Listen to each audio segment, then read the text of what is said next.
Welcome to Gardenwise Adventures. My name is Malie, and today it's time for another video showcasing what has been blooming in my Waterwise gardens for the month. Now this is the end of July, and I wanted to show you what's been blooming because we've had some beautiful flowers blooming. But before we show you what's blooming right now, let's show you what you missed.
So now that you've seen the gorgeous flowers that you've missed, let's show you what's blooming right now, and there are some beautiful ones.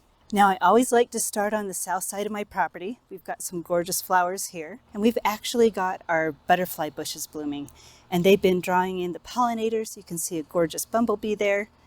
We've got honeybees, we've got little parasitic wasps. We have so many fun little insects that visit this.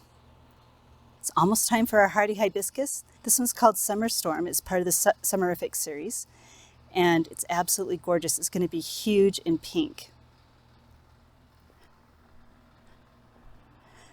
Another fun one that's almost done is this gorgeous little hardy hibiscus. Now the grasshoppers seem to love to eat these. I did put down some eco brands, so it saved this one, but I'll show you some more that we have. Now a little surprise is we've got an early blooming mum. This usually doesn't bloom this early, but it decided to bloom this time of year for some reason. In the back we've got our gorgeous rudbeckia. This is the black-eyed Susan. This beautiful one is a hypericum, or St. John's wort, and I'll put the name on the screen because I can never remember the name of this. I think it's Magical Midnight something. But the leaf color and the flowers and the berries are all gorgeous, so it's gorgeous all throughout the growing season. Now this is starting to slow down, but it's not going to stop blooming until probably October, until it freezes, because this is what it's done every year. This is a Shoals Creek, and it's a butterfly bush, or Vitex agnus castus. It's another one that draws in the pollinators heavily. We've had a beautiful monarch butterfly that's been visiting this, and I absolutely love this plant. This is another plant that I used to grow in Southern California that didn't think would grow here. 2 years ago, it did die to the ground, but it came back from the base. So if you have a Vitex that dies to the ground over the winter, don't give up on it. Wait and see if it comes back from the base, and it'll come back really late. It doesn't seem to shoot out new growth until mid-June. Down here, it's ready to be cut back, but we have a moonshine yarrow. We've got a pugster butterfly bush, an amethyst. If I didn't say it already, that one's a pugster blue.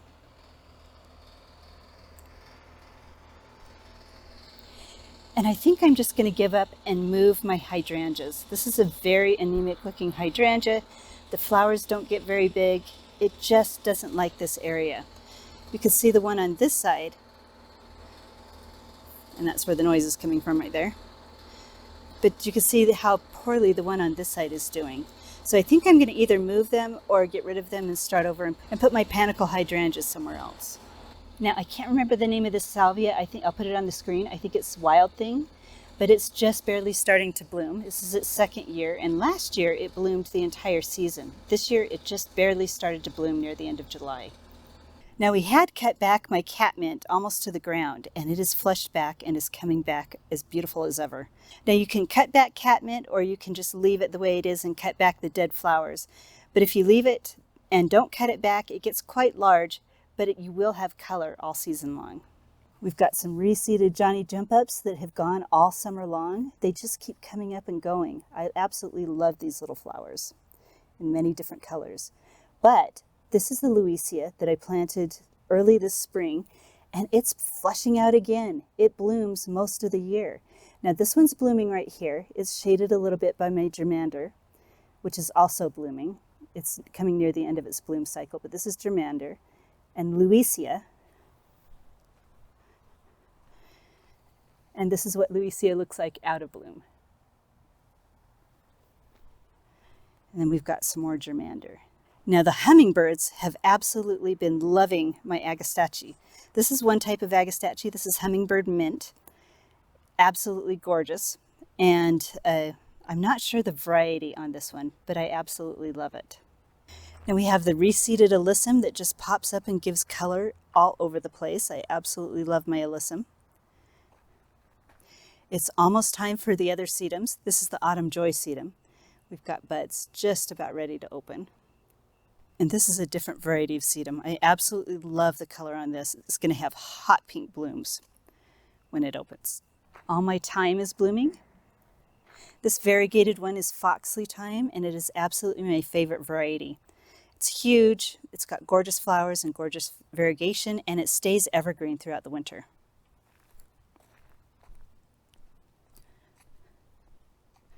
This is my Zauschneria. This one I think is actually the hummingbird trumpet, but this is looking gorgeous. The hummingbirds do come out here and visit this. I want to get a video of the hummingbirds sipping the nectar out of these flowers, but they evade me every single time. The drops of Jupiter oregano is just about done blooming. I think they are really beautiful, both when they're in bloom and when they're out of bloom. We've got another catmint over here. And then this right up here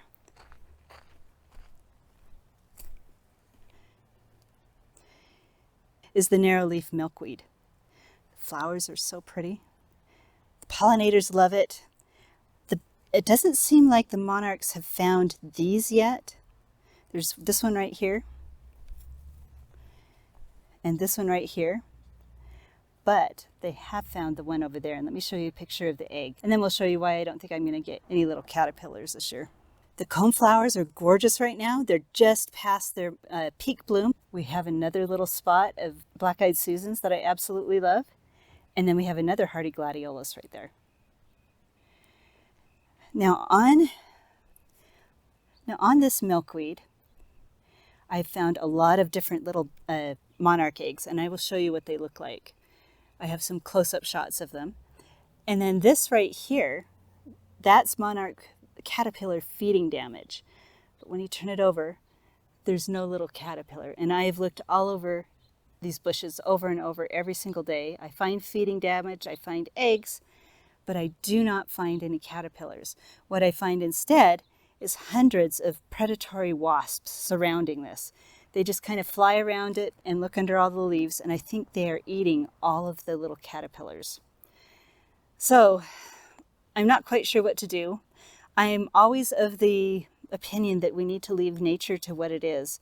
But I think what I'm going to do is see if I get any caterpillars that grow up this year. If I don't, then next year maybe I'll find a way to protect one of these branches from the top to the bottom and see if we can get any of the caterpillars to grow to adulthood.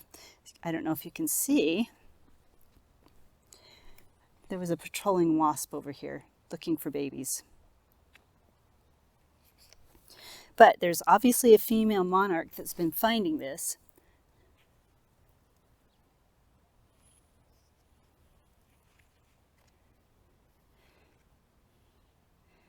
This right here, I'm not going to get in close, but I'll show you a picture of what it looks like. But that is an egg. It might also be an egg that is already hatched. But anyway, that's a monarch butterfly egg. And we have them all over the bottoms of these. This is the milkweed beetle or something like that, but it's a beetle that loves feeding on milkweed. We'll actually see if we can get chrysalises and monarch butterflies out of my yard. I have this gut feeling we won't this year. Sundancer daisies have been blooming since May. We've got some more beautiful coneflowers up here. And then this one is absolutely gorgeous. This is going to be blooming for another several weeks. This is the Summer Spice Cordon Bleu Hardy Hibiscus. And look at these flowers when they're fresh. Each flower only lasts one day. They've got a ton of buds that just come right up after it. So this one tomorrow is going to look like this, but this one tomorrow is going to look like this one. I love the red center and then the kind of grayish blue color. Now I was gifted this, and I don't think they're in production anymore. I haven't seen them for sale anywhere. Now another one that's still blooming on this side is my pine leaf penstemon. Absolutely gorgeous. I'm wondering if it's going to set seed. I don't know if these self-seed, but we're going to leave these seed pods and see if they do. And then the last one is this little milkweed. This one's Asclepias tuberosa. It's the orange milkweed. Butterflies haven't found this one yet. They're not laying eggs on it, but it is absolutely gorgeous. And I have those dotted all over. Not all of them are mature enough to flower yet though. And we've got seed pods. Oh, and I almost forgot. Another one is the plumbago. This is a ground cover plumbago. It can grow in sun or shade. In the shade, it seems to be a little more sparse. In the sun, like this one, it's not as sparse. but they're absolutely gorgeous, and I think it's probably the brightest blue flower that I know of. So this is the ground cover plumbago. Now we've been extremely hot here in Utah like the rest of the country. We've had at least 16 days above 100 degrees, and I don't know if we've done that before. I don't remember any time that we've done that before. But I haven't followed the weather history, so I don't know if it actually has happened. But in my memory, it has not happened like this before. But to still have flowers blooming is a testament to the tenacity of plants. I absolutely love them. Now, as for watering my landscape in this heat, I've been watering every week to 2 weeks. There are certain plants in the landscape that seem to need water more often. One of the ones that surprised me is the purple coneflower. Purple coneflower is not that drought tolerant. It needs to be watered twice a week. So I hand water it once a week. A lot of the other plants are seeming to need to be watered once a week in this heat. And there are several that seem to be absolutely fine every 2 weeks. So we're just pushing it along and seeing what we can do. But I don't want to stress my plants to the point where they wilt. I don't think it's really fair to them to do that. And then you end up with dead parts on the plant and it doesn't look great. So anyway, I would love to hear how often you're having to water your plants in your Waterwise landscapes and how hot it's gotten where you are. And I'd also love to hear what flowers are blooming in your landscapes in the heat in July. So hopefully this video has been helpful for you. If it has been helpful, I hope you like, subscribe, share it with your friends, and go have a wonderful garden adventure.